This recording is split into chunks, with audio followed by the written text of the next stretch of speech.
The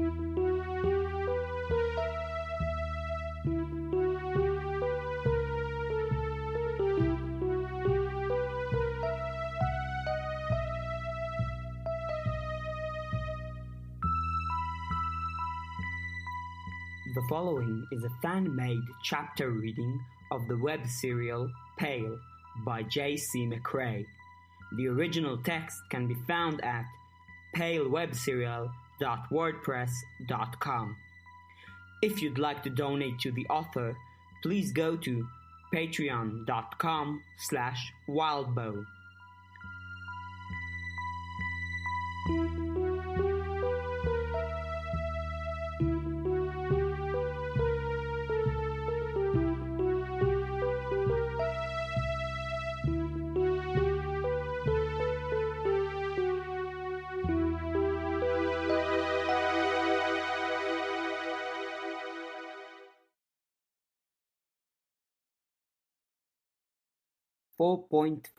Leaving a mark.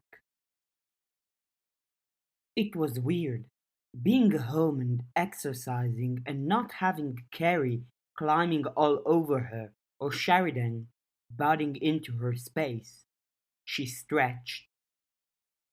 Avery had grabbed some cassettes from the old music store downtown when she and Lucy had gone up that way to check on Snowdrop and the Goblins. $5 for any 5 cassettes. It gave her something to do with the tape player, since she'd traded away the Ouchie Wawa tape for the Paths Contract and Escort, and the Crying Cold Tears tape had worn out at the end of the school party 3 days ago. They didn't have any tapes left over from what they'd gotten from Zed. She shifted to a different stretch, one knee on the floor, the other foot down, adopting a lunging movement while focusing on her awareness of her body. The voices from elsewhere in the house were muted. Declan was off to camp. Rowan was doing a thing with his girlfriend and some friends, kind of like the end of the year party, but they were gone for a week. Mom was away at work again. Carrie was home, but there wasn't that feeling like she'd been pushed into Avery's space by a lack of elbow room. It wasn't that their place was small, but more that everyone was so different and everything they liked doing required a room or a good portion of a room. Sheridan she was supposed to be doing laundry, but who knew how long she'd be at that? She shifted stretches. She was taking a break from soccer because keeping up while staying at the Blue Heron Institute for any length of time would be crazy. She'd considered trying, but between having to explain to her parents what she was doing back in town and having to figure out a path she could walk 6 times a week, it didn't make sense. Sucked. The end of school and the start of summer shuffled everything around.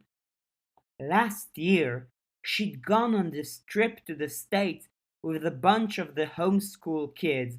Then she'd gone camping with Olivia to catch up.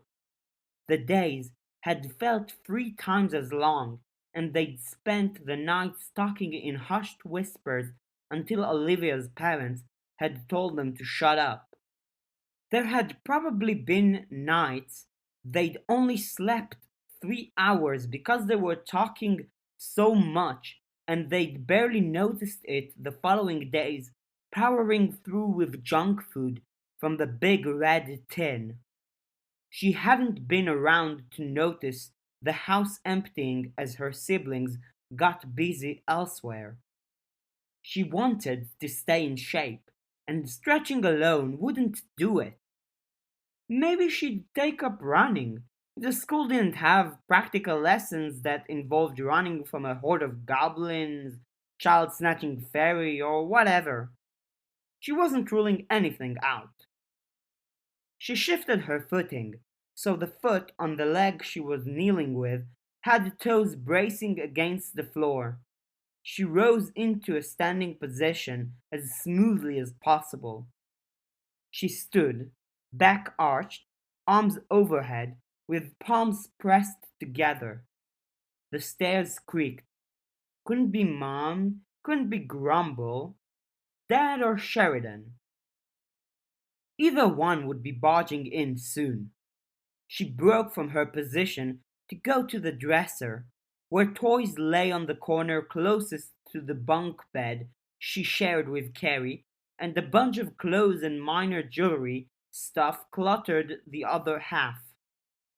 She didn't really have a space on there, but she'd prepared a bandage, a bit larger than usual, and laid it in the middle, paper still on the white side that was supposed to sit against the wound. She'd drawn a connection break sign surrounded by tiny lettering that read, "Mask the wound." She stuck it in place, over the scratch from when the cold tears guy had elbowed her and somehow cut her in the process.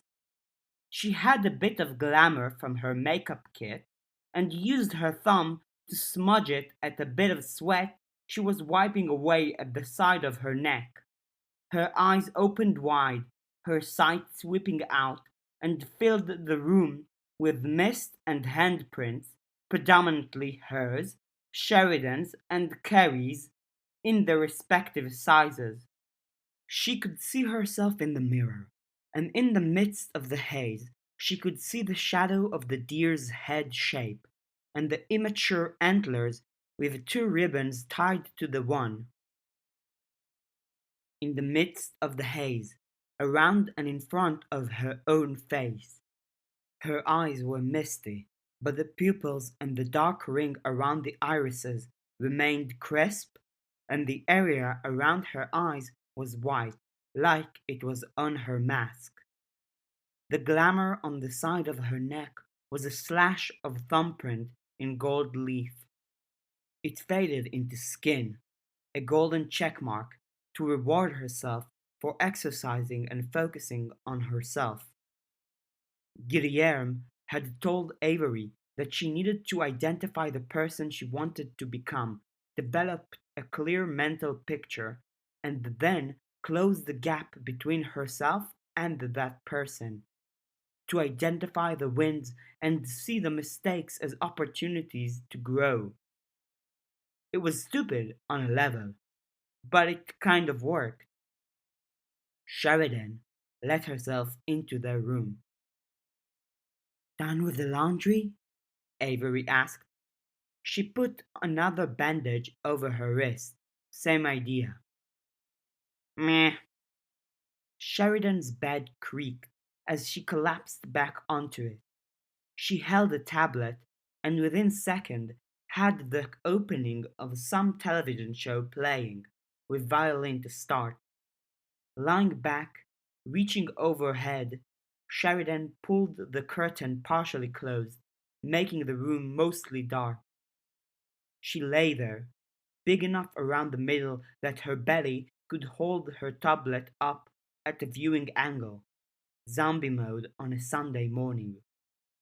Avery made sure she had everything, including her makeup stuff, annoyed by the lack of light, but not really wanting to fight Sheridan over it. "Can I grab one or two pieces of jewelry?" Avery asked, indicating the little jewelry tree that Sheridan had put out of Carrie's reach by the dresser. It was wire, a foot tall, and was painted over to look like wood, with necklaces, earrings, and other things hanging from branches. "A loan, not a gift?" "Yeah." "Can you give me something for it?" Avery moved the tree into a position where she could better view the content. "What do you want? Money?" "I won't ever say no to money," Sheridan said, "but meh, I don't care that much." "I can take it then?" Avery asked. She picked out a broad copper bangle. It had been hammered into shape and had a mottled texture from the multiple hammer blows. Let's say you can take it free, but if you lose any of it, you pay me triple what it's worth. What's it worth? $30? Avery whistled, but then she nodded. Sure, deal. I'm thinking you're a bit of a mercenary like that. You know, Dad's been trying to figure out how to talk to you since the party on Friday night. Hmm? Avery touched the bandage at her cheek, her back still to Sheridan. The people in her grade had kept things under wraps. She was pretty sure. There had been some mentions of some guy on drugs crashing the party, but the cops hadn't investigated, and the smoke from Lucy's room had masked what they'd done. Brooklyn hadn't seen the guy disappear, or she'd mentally conflated him and John Stiles as one person. She'd talked about it on social media, playing it up for drama, but it didn't seem like anything important had stuck for her. You know, his coworkers have kids who go to the school, right? Right. Chicken wings? That's the guy. Avery had met some of her dad's coworker kids as part of her socialization around and after homeschool. None were in her grade. Chicken Wings had dealt weed and some other minor stuff, but he wouldn't be talking about that or making himself complicit in getting younger kids drunk and high. Sheridan hadn't followed up. Why? What's this about? Avery asked. She turned around. Sheridan put her tablet down, the show still playing, and craned her head as she looked toward the door. Dad was downstairs, and Carrie was who knew where. Well, this is second-hand knowledge or sixth-hand knowledge, but Chicken Wings heard from some guys who were at the campfire that you were telling some other guys stuff. Chicken Wings' dad told Dad. Oh. The other story I've heard was that it's someone bad-mouthing you because they're pissed you didn't want to date them. I didn't hear that bit from Dad. I had to ask the girl I did a project with who was there that night. Kay Black? Kay Black was probably related to Braden. Bad-mouthing? Avery asked, trying to sound casual. Trying to, anyway. I overheard Dad talking to Mom about it on the phone. I don't think he knows what to believe. What are they saying? Avery asked. She put the bangle on, then sorted out her bag, removing a bit of one of Carrie's necklaces she'd strung together, where the necklace's string had caught in the velcro. She put her larger gym bag close to the door. That you're a lesbian. Avery looked back at Sheridan, eyebrows raised, expression otherwise neutral. Dad got really upset with Chicken Wings' dad over that, Sheridan said. Her expression was hard to read. Huh. I don't know the specifics, Sheridan said. Avery got notebooks where she'd taken a box knife to the pages that she'd used for school. The empty pages fell over, some other notebooks and a sheaf of paper, and a hard pencil case. She had another notebook where she'd stored clippings and images, stuff like art of movie characters, and one anime character she'd seen in an online music video with pink hair, and some fashion items and models in fashion that she liked. Her Inspiration Me booklet. Images that she could keep in mind as she reinforced her self image with glamour. Putting it together had helped her figure some stuff out. Not just about the look or attitude she wanted to convey, but also how there were types of girl she liked and that didn't line up with the type of girl she wanted to be. What would that ideal her do?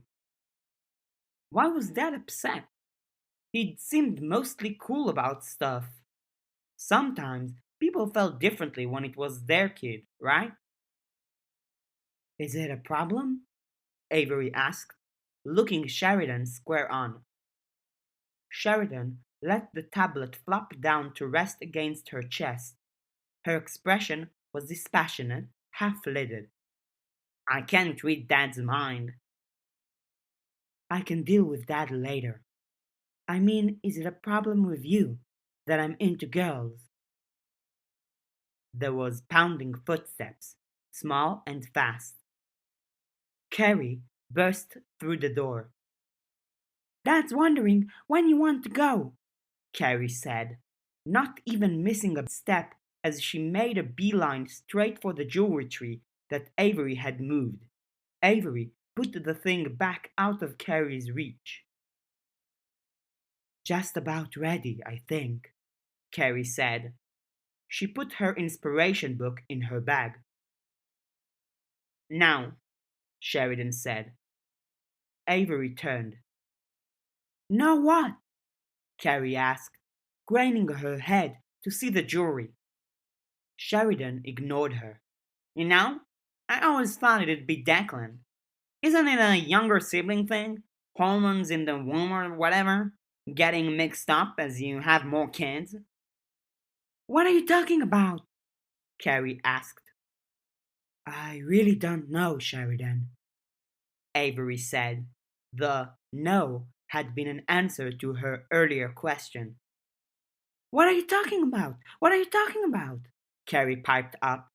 She grabbed the strap of Avery's bag and Avery pulled away, annoyed. I guess I can't be a jerk to you anymore, huh? Huh? Avery asked, squinting. What? How does that make sense? I don't know.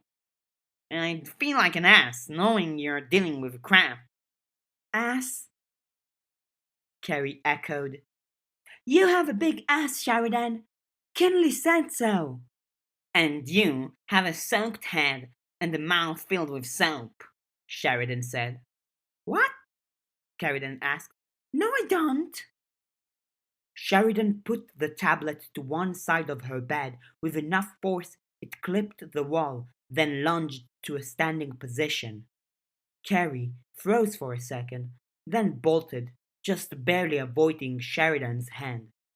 Sheridan closed the door and leaned back against it, puffing out a breath. Treat me the same. Avery had to raise her voice a bit to be heard over the sound of Carrie drumming her fists on the door and shouting. I'd milk it for all it's worth, get every advantage you can, and tell the haters to fuck off, Sheridan said. Well, I'm not. Avery stopped before finishing. She felt like the way she'd been about to say, I'm not you, would have felt mean somehow. Treat me the same. Sheridan rolled her eyes. What are you going to do about Dad? I don't know. Carrie kept banging on the door. Grumble's really into shitty politics, you know, Sheridan told her. Be careful. I know, Avery? Her dad called up from downstairs. Yeah, Avery finished, because she couldn't remember what she'd been intending to say. Not that there was a great answer to the issue of Grumble. She opened the door, picking up her big gym bag, then got her backpack too. Carrie hurried into the room, seizing the bag, adding to the weight Avery had to manage. Get off! Carrie reacted by grabbing on harder, dragging her weight down even more, making moving impossible. Avery! Her dad shouted. Get off! Avery warned. Then she grabbed Carrie's wrist, which Carrie reacted to by clutching the bag even more, hooking her fingers into the open zipper pocket. Sheridan, you want to do the soap thing? Carrie let go, her eyes going wide. Avery continued to hold her wrist and resisted, refusing to let her sister get away until Sheridan had gotten up again and swooped her up in her arms. Carrie screamed, top of her lung, a singular, seemingly unending sound. Sheridan walked across the hall to the bathroom, carrying her 6-year-old sister like a battering ram. Carrie flailed. Don't actually put soap in her. Carrie's flailing led to her smacking her head against the edge of the sink. The screams changed tenor and timbre, becoming a sound of actual pain and horror. What on earth? Avery's dad came up the stairs. Sheridan put Carrie down, and Carrie slumped down, lying on the bathroom mat. Is she okay? Avery asked. My hand took more of the impact than her head. It hurts like heck, but she'll live. Carrie screamed harder. Avery watched her dad, studying him, and saw the glance he gave her, the smallest change in his expression. It was hard to not read 1,000 things into that. It was only every interaction with this family for the next 50 years that was on the line, right? Only. Avery felt a pit in her stomach and hoped above all that her dad had been upset for other reasons, like the coworker was being a dick about it or something. I'll give you a ride in a second. Got your shoes on? I can get another ride if you're busy, Avery said. Carrie shrieked. Sheridan frowned down at the kid. There's no blood, Dad said. Avery headed downstairs, bringing her bags with.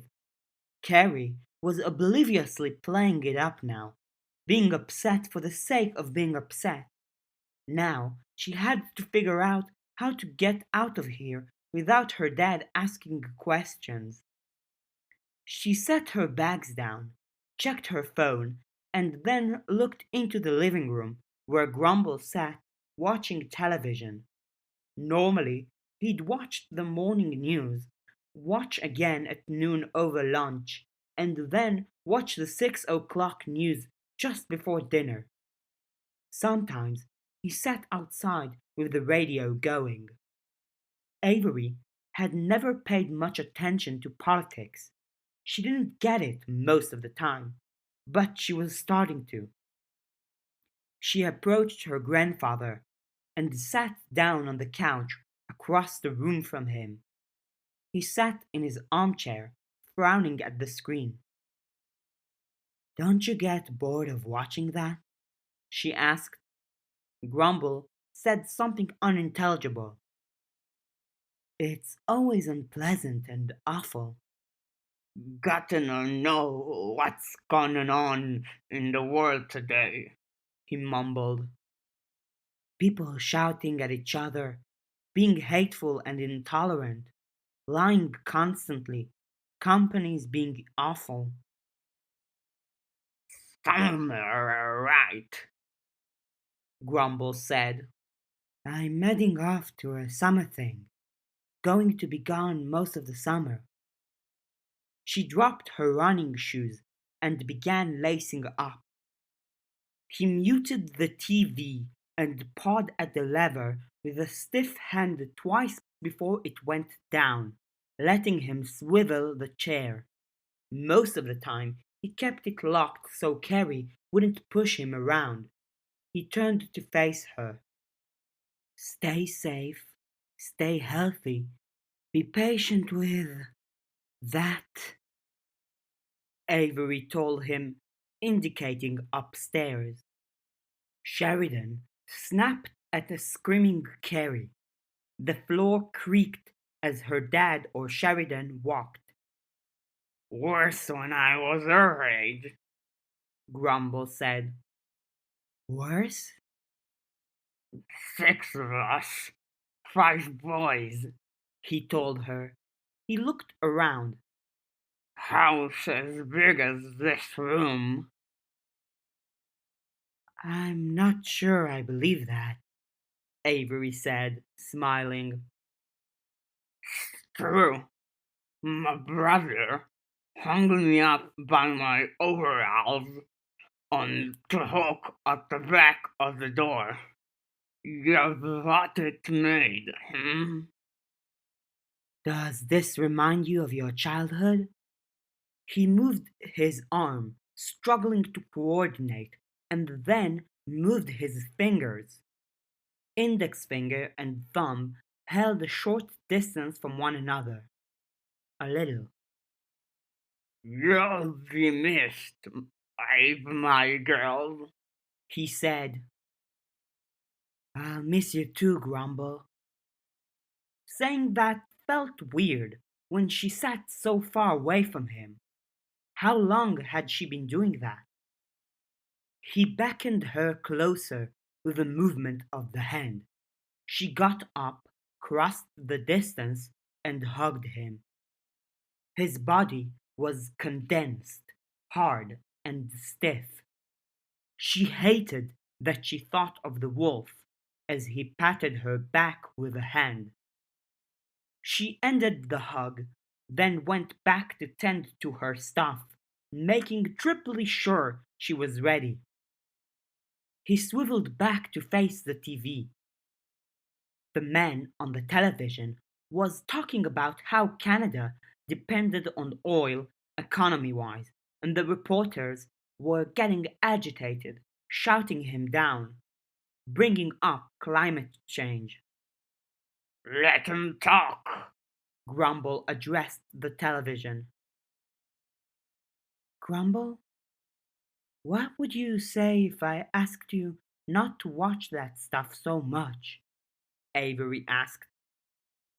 As a favor. What else am I gonna do? He mumbled. Take up bird watching, or read, or watch movies. You could start a blog, Grumble's Grumbling. He made a side-to-side head motion. His hand followed suit with a stiff so-so.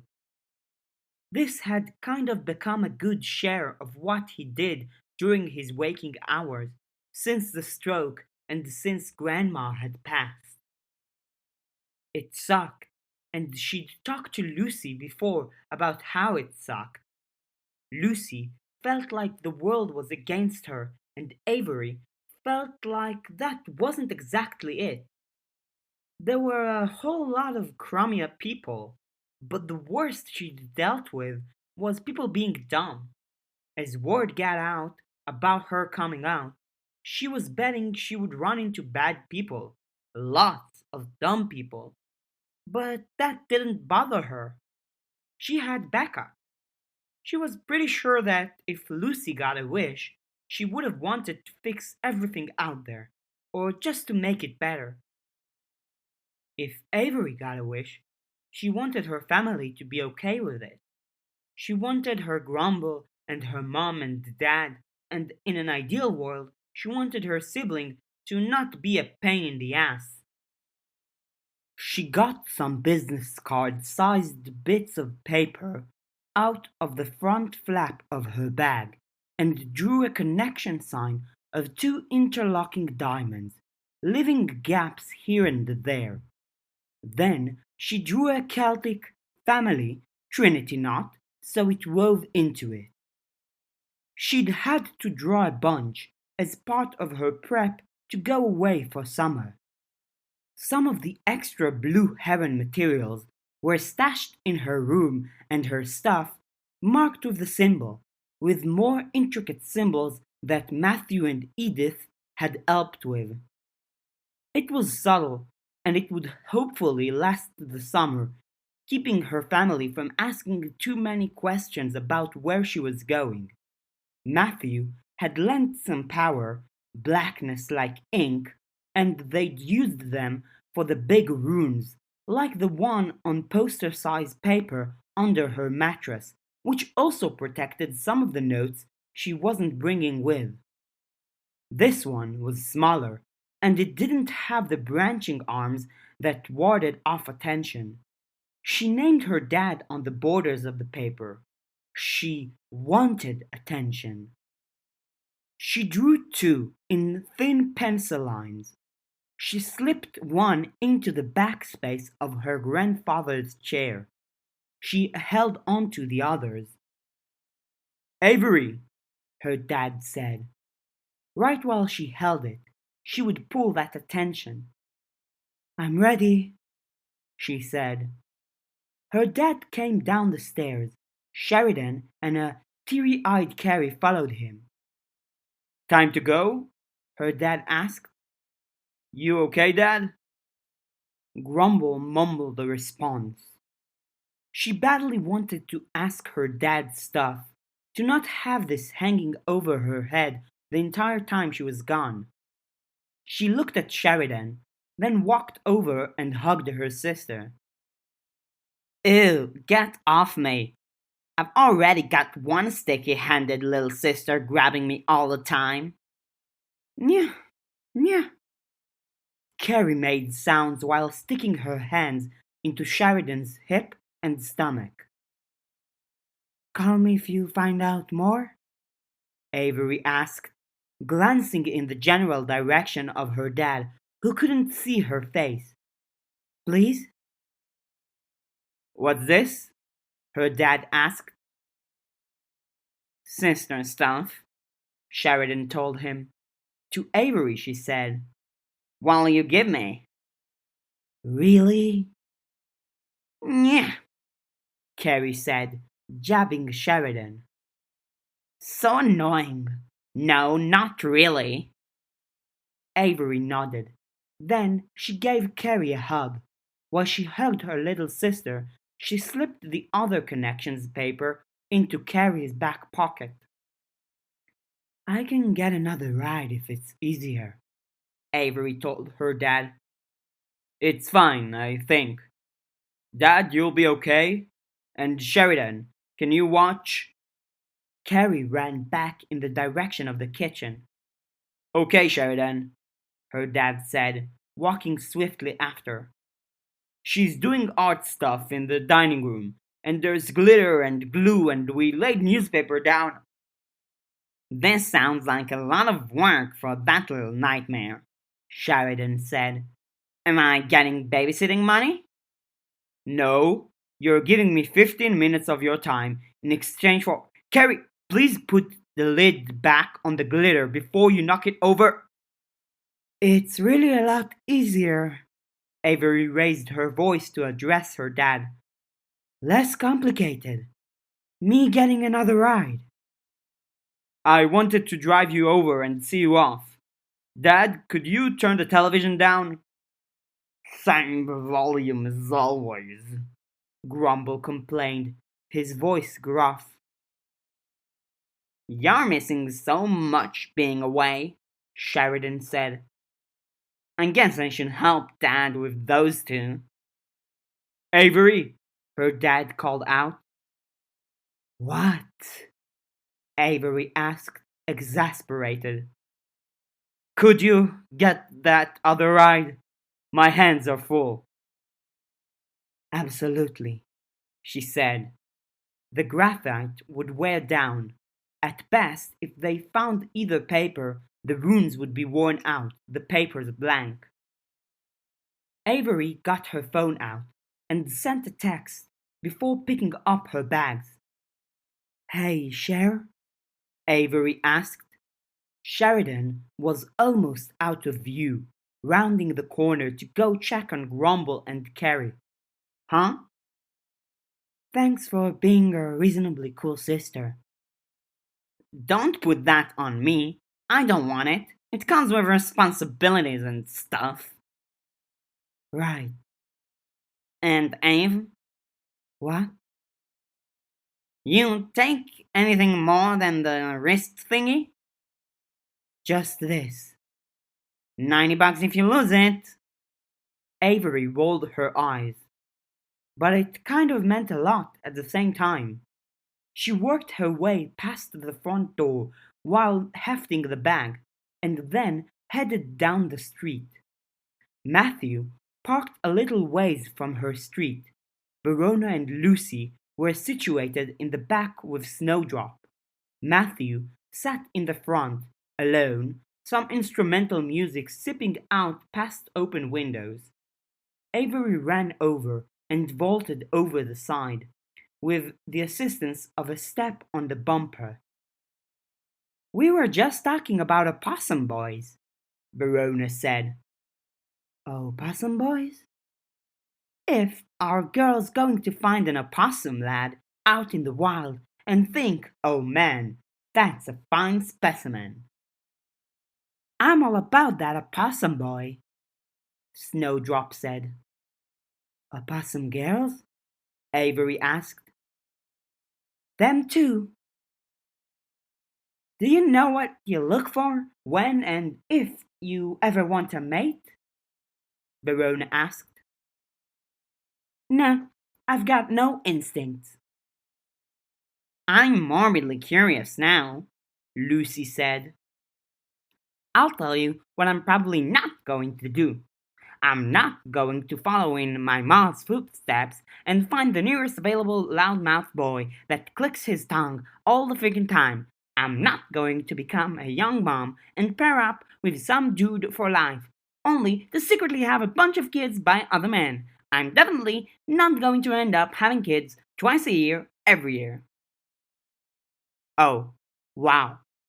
What is going on with opossums? Verona asked. We're a class act, Snowdrop said, smiling and showing off her missing teeth. And I gotta be classier. Not going to dive before I'm 21 like my ma did. No, ma'am. Your being a class act may or may not be true, but you're not going to die before you're 21 if I can help it, Avery said. Nah, Snowdrop mumbled, shifting position so she sat beside Avery. Avery put an arm around Snowdrop's shoulders. The truck took them out of Kennett, out to the Blue Heron Institute. The trip took them north, away from civilization, and down well-maintained but empty roads.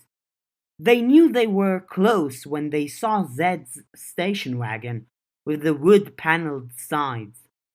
Avery had no idea if he was escorting them or if he'd just happened to arrive as they did. The road wound through hills that were dense with vegetation. Still a way to go, Snowdrop said, looking around. Yeah, Avery said. The warm summer air, combined with the steady wind of being in the open rear of the pickup truck, was just about perfect. Being in the woods it was more perfect, and she was glad that the Forest Ribbon Trail hadn't totally ruined that at the very least. She'd have to reconsider her stance on that if she was out in the woods at night at any point. The school wasn't especially fancy. There was a main building that had a central spire and had large, blue-tinted windows. It looked sort of church-like, but the church parts had been replaced or reworked. Two two-story buildings flanked it, made of stone like the central building was, with peaked roofs with blue shingles. The way they were laid out with a zigzagging orientation to the rooftops reminded her of a crown or tiara. There were other buildings arranged around it. They were more boxy, with stone at the lower halves and wood at the mid and upper halves, set up in a crescent shape so the front doors all faced a central area. Past the buildings, Avery could see an open field, another field that had a bunch of stuff up in it, with brown and black patches in the grass and sandbags piled in the distance, and off to the side of one of the main school buildings was a row of picnic tables with a kind of canopy tent erected over them. There were trees. There was a view off one side of the hill that looked out over rivers and more trees. A bunch of cars were parked toward the center of the area. Students had already gotten out, and family members were socializing instead of dropping their kids off and bailing, like Avery remembered people doing at the homeschool event last summer. Matthew parked the truck about as far away as he could while still being on the school grounds. Ahead of them, Zed parked, then climbed out. He immediately headed through the crowd to where Bree was talking to a tall but mousy blonde woman with a nervous smile. A lot of the kids were 15, 16, or older, closer to Zed's age. Matthew got out of the truck and helped lift their bags down. Not comfortable getting closer? Lucy asked. No, Matthew said. Sorry. We appreciate the ride, Avery said. Simplifies things a lot. You weren't necessary. I could have given directions, Snowdrop said. Matthew's eyes were dark as he surveyed the school and the crowd of 100 people that included kids and parents. To him, these people were enemies, threats to his way of life. Here, they studied how to hunt him. They organized against him. Avery wondered if he felt like she felt when watching some of the people on the news her grumble paid so much attention to. People who hated her, or who organized the world into those who were worth more or less, and then spread and taught that view. I can't believe we're here, Verona whispered. Be careful, Matthew said. Think twice before trusting. Be safe. All I'm gonna say is I'm unarmed, Snowdrop said, slyly, while taking a rusty, thin fork and sliding it into the sleeve of her hoodie. Uh-huh, Lucy said. Maybe become a regular opossum, so you're harder to recognize? I think you'll be safe from any trouble, but to be safe... Also, last thing I'm going to say, so we're all on the same page, I'm also not an arsonist, Snowdrop whispered, hand cupped. Yeah, go small possum. I'm a model student, Snowdrop said. Well groomed, well polite, well behaved. Small? Now. Snowdrop shifted to her regular opossum form. Avery picked her up and set her on a shoulder. Snowdrop made a tiny sneezing sound.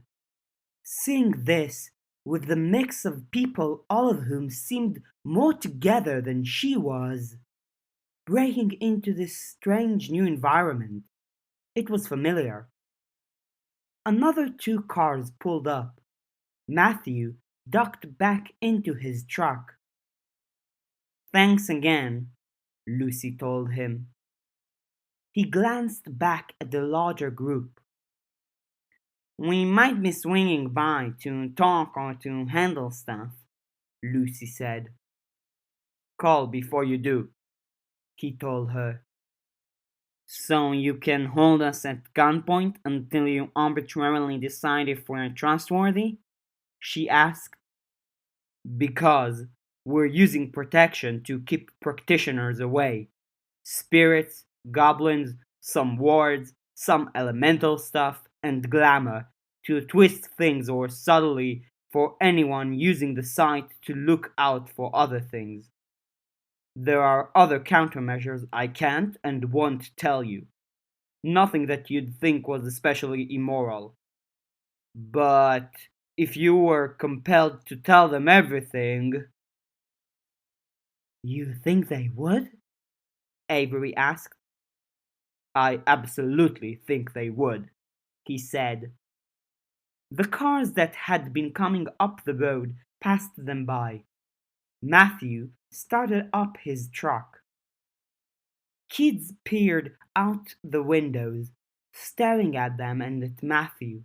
Some of them had the traces of the sight coloring their eyes, making them look like stormy waters. Don't put anything past them, Matthew warned. Avery nodded alongside her friends. Matthew pulled back onto the road, then drove away. Some ominous freaking words to leave them with. Bye and good luck to you too, Verona said. A 10-year-old girl ran over to hug a boy about the same age. Behind her was a guy that was 6 feet tall, hunched over with an expression like stone. He wore a black trench coat that was very weirdly fit around his body, buttoned up from the ground to neck, the bottom of the coat grazing the ground and hiding his feet. He also had a baseball cap that seemed too small for him, set askew. His eyes were entirely white, except for narrow pupils, which didn't rove or move to look around at anything. He followed behind her, the movement of his legs not visible, his head not bobbing with any steps, like he was floating. Just out in the open, like that.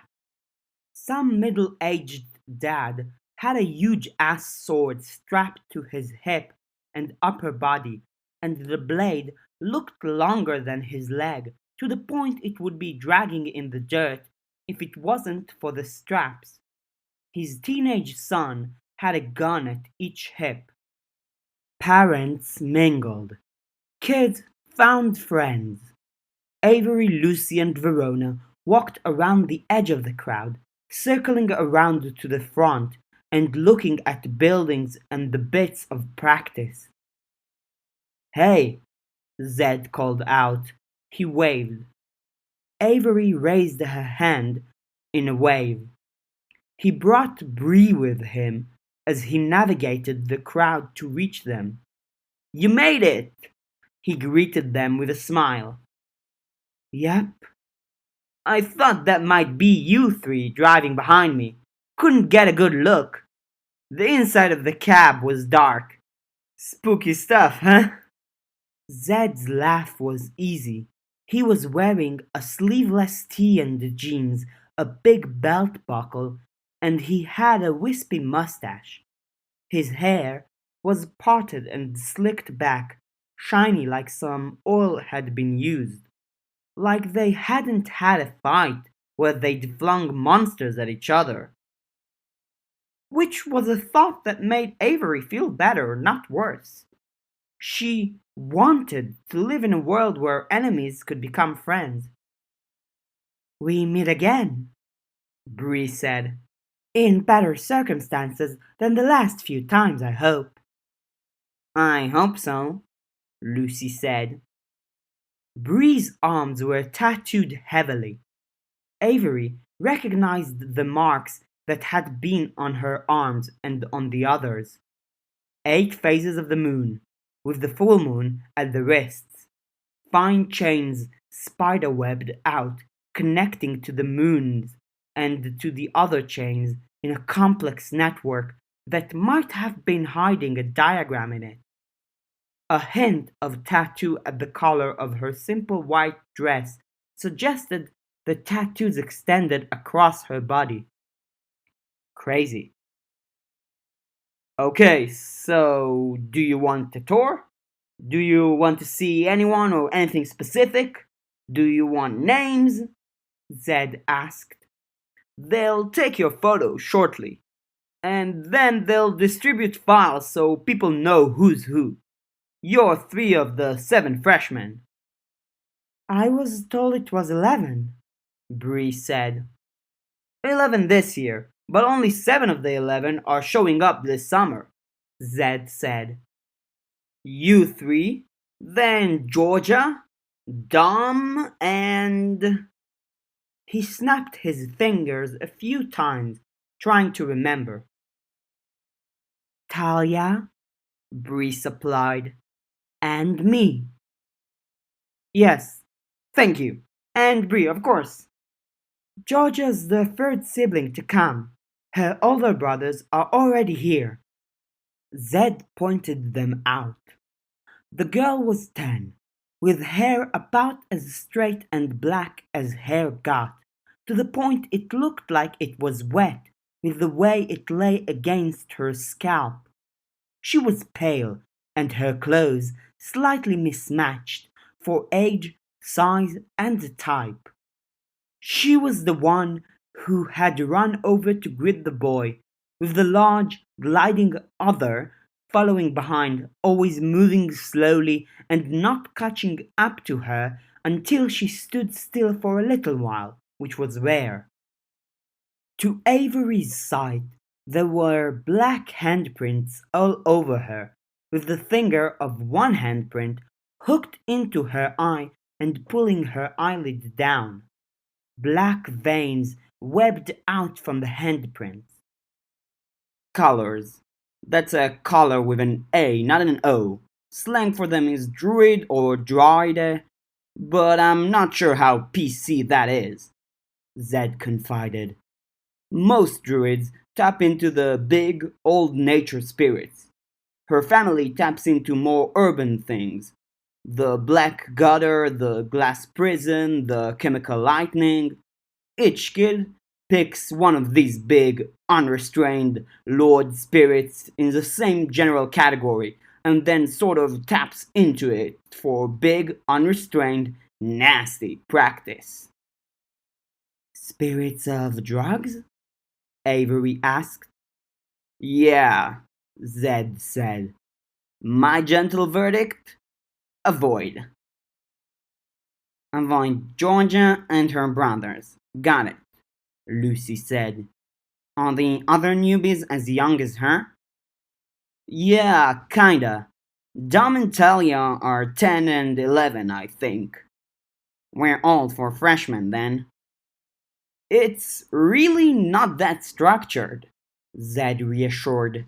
You get freshmen and seniors in the same class sometimes, and sometimes people who've been coming here for 4 years sit in on a beginner's class, looking for new insights from a different teacher.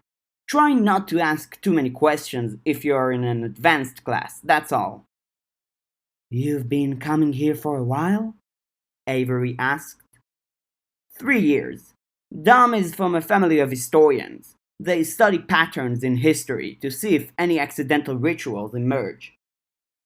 Accidental rituals? Verona asked. I don't know how much to explain because I don't know how much you know, and I'm not the best teacher. When non practitioners do stuff, they can still create rituals.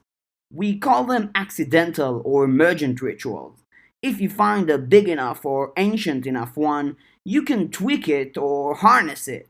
City layouts forming diagrams that influence economy, big money potentially, patterns in, I don't know, wars followed by baby booms. That could potentially be a whole generation that's special. They came here to deal with Ray, the guy I'm apprenticing under, so I've got the scoop there. Is that common? Avery asked. People coming here for one teacher? Abso-hella-lutely, Zed said, smiling. Most of the time, Mr. Belanger, Mrs. Durocher, or Ray will reach out to people with associated interests. Georgia's family is really interested in learning from Mrs. Durocher, who is maybe in the top 10 in the world when it comes to dealing with powers so big that humans really have no business meddling in them. She taps into primeval spirits, things so old they predate human language, or even the pre human conception of animals having categories. Beasts arguably older and more raw than any gods. No form or boundaries. He pointed to the woman Avery had been thinking of as tall but mousy. The woman covered her mouth while she laughed. I've been staying here, and she's helping me with the choir I'm holding inside me. We're trying to figure out what I'll be, if I can loosen the chains a bit and let the choir out, like a small localized storm around me, or if you'll be a host? Lucy asked, keeping it caged within, dealing with the power another way? Yeah, I'd be really interested in hearing what you end up doing either way, Lucy said. Lucy was thinking of Matthew, maybe of ways to deal with Matthew, maybe of ways to help him. Avery met Verona's eyes. Verona smiled, wide. Yeah, Avery liked this direction of things. For very different reasons, she guessed, than Verona did. Zed went back to what he was saying before. The other families are ones that have been here for a long time. They're here because the Institute is close and it's a good way to expand their knowledge. I think we're getting sidetracked, Bree said. I can't remember what we were originally talking about. Yeah, that's. There's so much out there, you three, Zed said. More than you could learn in 4 years of being here full time. I could keep answering follow up questions, but we'd be here until fall semester. Or until I start admitting how much I don't know and you lose all respect for me. Probably not all respect, Verona said. Mostly I want to know who to trust and potentially befriend, Lucy said. That's. Zed trailed off, looking over the crowd. A long 20 or 30 seconds passed. You'll have to get to know the teachers. Bree broke the silence. Miss Dursher, Mr. Belanger, and Mr. Sunshine. Most things revolve around them or involve them a bit. Trust, though? You're safe here because the school rules prohibit harm. There are ways around that kind of prohibition, Lucy said. Like if you act on instinct. That may not be willful enough or stuff. Bree looked at Zed. That's more or less true. The school contract is pretty thorough, though, Zed said. News to me, Bree said, quiet. You're safe. If and when you're not, you'd better believe I'm going to do what I can to protect you, Zed told her. Thank you. Do you three want to meet the teachers? Not especially, Lucy answered. We've already met Alexander. Come on. Zed led them around the group. Miss Dursher was talking to the parents of Georgia and her two brothers, who had the same handprints with black veins. Alexander was addressing some older students. A man with longer, wavy hair he'd partially straightened, with black sunglasses, was sitting on the stairs, talking to a younger girl with a stuffed elephant that was moving its head around. They approached, waiting for a break in the conversation. Zed deftly stepped in to get Miss Dorsher's attention. I've brought you three of your freshmen, Zed told her. She looked down at them, and her eyes disappeared, receding into her head and living a darkness that was somehow as vast as the whole clearing they were in, but incapable of reaching beyond the boundaries of her eye sockets. The feeling that hit Avery as she saw it was like being at the last milestone of the forest ribbon trail again. She backed up a step, and the snowdrop hissed. If you'll excuse me, Electra, Miss Dorsher asked, I'll get Ulysses settled. Miss Dorsher nodded. Then she turned her vast, empty eyes to the three of them again. Avery resisted moving back a second time. Lovely, Miss Dorsher said. We have so many this year. This spirit isn't a familiar, is it? A boon companion, Avery said. I was under the impression they were similar, at least based on what little I've heard of familiars. They are. In old days, they preceded familiar relationships, bonds forged not with a ritual, but a journey of necessity, Miss Dorsher said. Her nostrils flared, and the wind chose that moment to subtly change direction. Avery was left wondering if they were connected. Lovely to see. I have a familiar, but he spends a lot of time away. His teeth had been at the throat of something old for 3 years, I think. I. That's sad, Avery said. Then she reconsidered. No offense intended. He's made for it. Through a connection to me, N gets a taste at life at the same time he's fulfilling his bloodlust, and through a connection to him, I have a way of keeping tabs on that particular project, even when I can't be there. I can feel his teeth in scale and fur as we stand here speaking. That's not to say I wouldn't have loved to experiment with something like a soul companion, but you only get one, don't you? I guess, Avery answered, feeling very on the spot. Does having a soul companion block having a familiar? Verona asked. No, my dear, Miss Durocher answered. But some familiars are takers or tyrants. Even little, long-term connections can get ruined without care. It wouldn't be kind to any soul companions, I gathered. Drat, Verona muttered. Are you saying drat because you thought I accidentally blocked myself from getting Alpy? Avery asked. Verona smirked. This again, Lucy said. Such interesting questions. I get the impression you'll be charming students. That lost spirit of yours, she's one who burned down the student library, is she? Gave our Nicolette a scare? She didn't sound angry at that, and Zed looked agitated, but for reasons that had nothing to do with any immediate danger. He reached into a jacket pocket and pulled out the clunkiest cell phone Avery had ever seen. It looked more like a hard plastic brick than anything. Yeah, it was a crazy night, apparently, Avery said.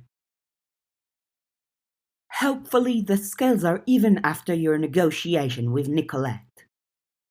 Speaking of libraries, is that our Nina LeSurf bumping around in that device of yours? Miss Dorsher asked Zed. She wants out, if I may? Miss Dorsher nodded. Zed put the phone down, dialed a number, and stood back. Avery stumbled a bit as paper slipped free of her bag and pocket. Blank pages, some napkins, and stuff from other students found courses in a growing wind and found a common destination by traveling those courses. They slapped against the air and found a three-dimensional human figure in the air. Then, as if by a million colored pens drawing at once, features appeared on that form. She stepped forward, dusting herself off. Her hair was in a bun, she had a slight smile, and oversized glasses. Her clothes looked like those of an old-fashioned student, but they were hard to pin down from any movies Avery had seen of the olden days. "Good evening, Miss Durocher," the woman said. She beamed at Avery and the others. "Our library burned. We moved the damaged books to a back room." "I know. I heard." Alexander approached. He smiled at the woman. "Would you be interested in doing us a favor, Nina? Restoring what you can and binding new books to replace the ones you can't." The woman held both hands over her heart, and there was a faint paper sound, as if she had papers inside the breast of that suit coat that was so fitted it could be a corset. "May I?" "Please." "Go, Nina. You have 30 minutes. I'll set up something longer term in a bit," Zed said. Nina curtsied, then hurried into the school. "She's an animus," Zed said. "A librarian in this case. A conservator and collector of knowledge. Her entire existence as an other was and is books. Visiting old bookstores, antique stores, auctions. Sitting in libraries every night, making her own books or painstakingly copying tomes getting too old to be readable." "And she's a prisoner of yours?" Lucy asked. Uh, Zed seemed taken aback. "Well, that's our reputation gone in record time," Avery thought. "How did you bind her, or get her?" Avery asked, trying to phrase it more politely. "She's bound, right?" Verona asked. "You only had to let her out, and you only did it for a short time. Then she's stuck again?" "It was a mutual deal," Zed said. "I offered her access to a trove of material online and to help her figure it out and adapt her. After 10 years, she can decide to abort or renew." "As a thingy of knowledge and whatever, is she even capable of saying no and ending the contract?" Lucy said. "Or does she have to take the option where she's bound for longer?" "I find this line of questioning fascinating," Alexander said. "I'm so glad you three decided to attend. When we didn't get the paperwork, I wondered and ended up doing some augury to judge if you would. Every question you ask is a hint at where you come from. Perhaps we'll puzzle you out by the end of the summer semester and reward you for giving us that knowledge and trust with a trove of knowledge." "Alexander," Miss Dursher said, "you do know where they come from. I'm not the only one who's put it together." "Given our history and the way these things have gone the last 20 times, I might suggest that I have 2/3 of the story and you have 1/3, but your third gets straight to the heart of the matter." "They're wild practitioners." What's that?" Zed asked. "Practitioners of old ways, Zed. Patron others and practitioners who are tied to them, the way things were done before Solomon, when they were formalized.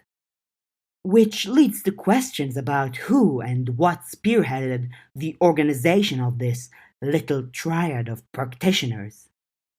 "I have some notes on that," Alexander said. "We'll have wine and discuss all of our students tonight, I think.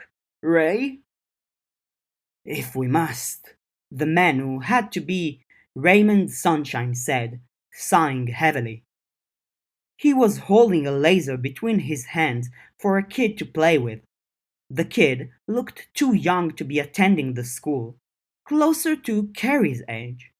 A bunch of other kids of similar age were hanging back, like they were too afraid to approach the scary old guy in black with long hair and crimson sunglasses, even if the lasers were neat. Not so cool to know we're getting analyzed, Lucy said. No ill will is intended, Alexander told them. Whatever you may think or know about me, I want you to know that I am also passionate about what we do here, and I do enjoy teaching. I wouldn't make this school my life if I didn't. I want to teach you more, and to do that I need to know you. Lucy glowered more, but she held her tongue. Alexander smiled. Knowing that you're wild practitioners with multiple patrons helps me to make sense of you. It tells me you're probably strong with a wide base of power. It means I can expect you to be interesting students. Unruly and interesting, Miss Dorsher amended. I'd believe unruly, Alexander said. Not filling out the paperwork? Is that going to be a thing? Avery asked. A problem? He laughed and shook his head. It means we're a little more off guard, a little less prepared to help you. But I look forward to getting to know you, and I'm reasonably certain I'll know what I need to know by the time the semester ends, and that will impart a fine education in most things practice related. Letting you know what you want to know is our tuition, Avery thought. Giving you that, basically. But we get our own payment. We get to find out stuff that we need to know about dealing with the murderers of the Carmine Beast. It looks like everyone's present, Alexander told Ray. They are, Ray said, adjusting his sunglasses. He shook off the light show and then straightened, standing by Alexander. Unsmiling, even a bit grim. He gave the kid he'd been playing with a small wave. I look forward to talking more, you three, Alexander said. I should address the students. The parents will get antsy if we keep them too long. He does love this part, Miss Dorsher said. She followed Alexander as he walked over to the stairs. He stood so the double set of doors that led into the school framed him. Ray stood a few stairs down and to his right, and Miss Dorsher stood a few stairs down and to his left. Some parents kissed children, and the older children made faces. Others retreated back to cars. But the general and natural setup seemed to be a circular clearing, more or less ringed by houses, except for where the road led into things, at the 12 o'clock position opposite the school at the 6. The students gathered around Alexander, and the parents moved back but remained where they could watch. I think we learned more cool things in the last 10 minutes than we got in lessons with two of our teachers in the last 5 weeks, Verona said. She looked on top of the world. Our usual teachers are fairly tight-lipped, Avery murmured. Lucy nodded, and Snowdrop followed suit, shaking her head. A lot of secretive murmuring between you three, Bree said. That's us, Lucy said. Hopefully it stays us for the rest of the summer program. She looked back at Zed and then stopped. He wasn't smiling, and he looked serious. Just so you know, Nina does have a choice, Zed said, and she chose to be bound. Okay, Lucy said. She didn't flinch or anything. That's good. But while we're on the subject, You do know that those goblins and that gunman are probably massively dangerous others who either hurt people or are going to hurt people somewhere down the road if practitioners like us don't intervene, right? Lucy didn't respond. Avery kept her mouth shut too, and she wasn't sure what to think because Zed might be right. But was admitting that much the first step in a long and problematic education that proved the Kenneth others right about them going to this school? The crowd had quieted, and the people had said their goodbyes. Alexander seemed to bask in the moment, magnanimous and patient, framed on either side with the sapphire-tinted windows and his fellow teachers. Maybe 50, 60 students were present. How many families? How many of them were powerful, with rituals carved out from street layouts and cycles of war and births, or from lord spirits or crazy old god things? And some of those people in those families would be visiting and helping to teach, imparting knowledge, networking, stuff. How did you even deal if confronted with something as organized and versatile as all of this? This is what the others that awakened us are so scared of. Welcome! Alexander addressed the crowd, starting his speech. To Avery's sight, his eyes were like bright mirrors.